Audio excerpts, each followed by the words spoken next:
بسم اللہ الرحمن الرحیم۔ ایک ماں پوری امت کی بنیاد رکھتی ہے۔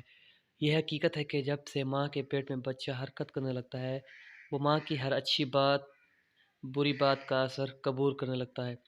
جب تک وہ خود سمجھدار نہ ہو جائے، ماں کا اثر زیادہ قبول رہتا ہے، بلکہ عورت کی پاکیزگی کا اثر اس کے شوہر کی زندگی پر، اس کی عبادات پر، اس کے دین پر بھی پڑتا ہے۔ اسی وجہ سے تو کہا گیا ہے کہ عورت مرد کے نصف دین کی محافظ ہے۔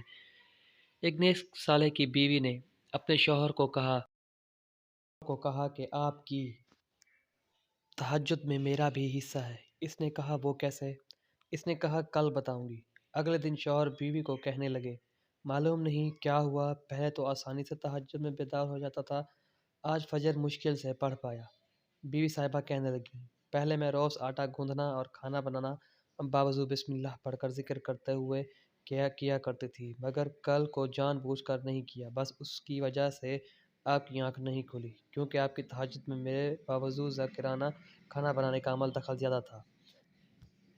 عورت کی دینداری اور علم دین بچوں میں خوب رنگ جماتا ہے۔ ماں دیندار ہو تو بچہ با کمال بنتا ہے۔ امام شافعی رحمۃ اللہ علیہ کی پرورش ماں نے کی، امام احمد کی پرورش ماں نے کی، امام بخاری افرا بنت عبید وہ خوش نصیب صحابیہ ہیں جن کے 7 بیٹوں نے اسلام کی پہلی جنگ میں شرکت کی۔